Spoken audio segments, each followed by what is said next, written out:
Alright, what's going on? Treyz here.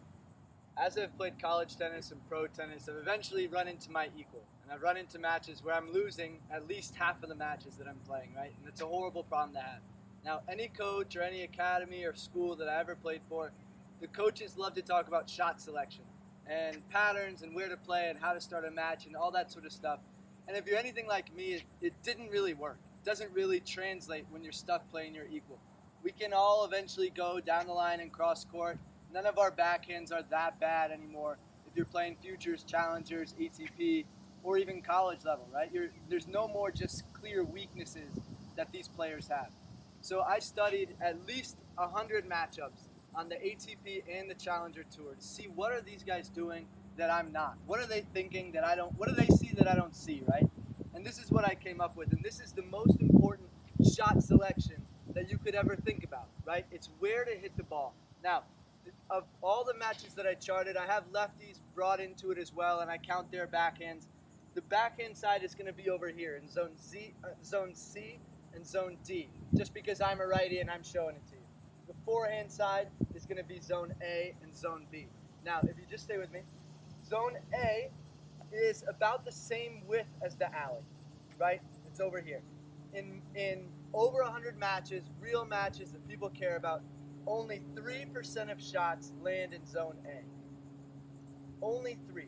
Volleys, overheads, passing shots, winners, returns, you name it, only 3% land out here. 34% get played to this inside half of your forehand side, right? So altogether, only 37% of shots are being hit purposely to your opponent's forehand. If you're anything like me, your forehand's better than your backhand. So everybody that you play is going to pick on your backhand, and that's what you have to do to other players. It doesn't really matter if you think you play angles or if you're a grinder or if you're an attacker. You don't play any more than 37% of your shots to the forehand, right? You want to play like Federer or anybody at the top. This is what they're doing. 3% of shots land out here. That's basically, it means it doesn't even matter. You're going to lose a match because of 3% of the shots? No way, right? You don't even have to guard that side of the court.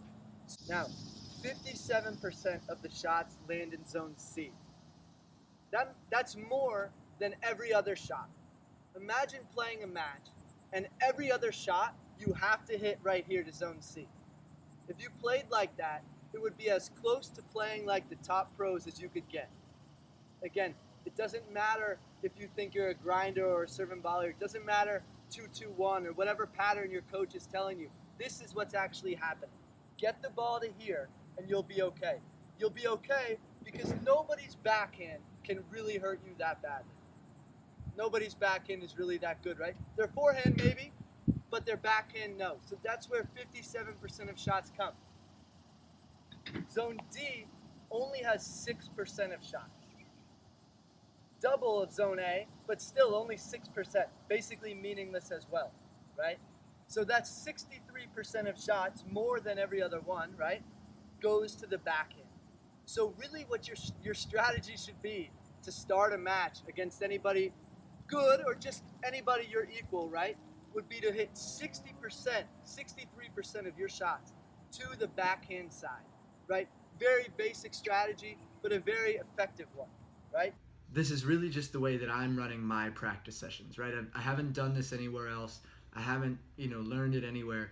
But the main factors that I've found in 50-50 matchups or when I'm the underdog is that I need to have better control over the ball. And I need to understand how I can get an advantage in points when I can't anymore rely on just speed of my backhand or my forehand to, eventually get me a short ball, right? There has to be something I can do against my equal that can get me the ball. And learning about these zones and understanding it has made me so much more calm on the court, knowing, okay, that ball is only going to get hit 3% of the time. It's not really the biggest deal in the world anymore.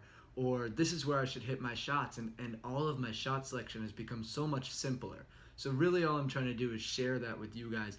And hopefully that can help your game against your 50-50 opponent or when you're the underdog. It's what I'm doing with my game, and I think it can translate to most players' games, no matter what level you're at. So if you have questions about it, or you want to just talk about ideas that you think I'm right or wrong, message me, comment, whatever you got to do, because I love talking about this kind of stuff, right? I could talk tennis all day, and it's just an idea. That's what this game is about. It's about spreading ideas, ways to play the game, ways to think about playing the game, all that kind of good stuff. So thank you for watching. If you want to share it or like it with anybody who you think could use some tennis tips, for sure, I would love that. That's how this thing works. And you could watch my older videos to learn about different drills to do and the way that some guys are winning matches and other guys are winning matches. I've done all these different videos. So check them out and let me know what you think. Thanks.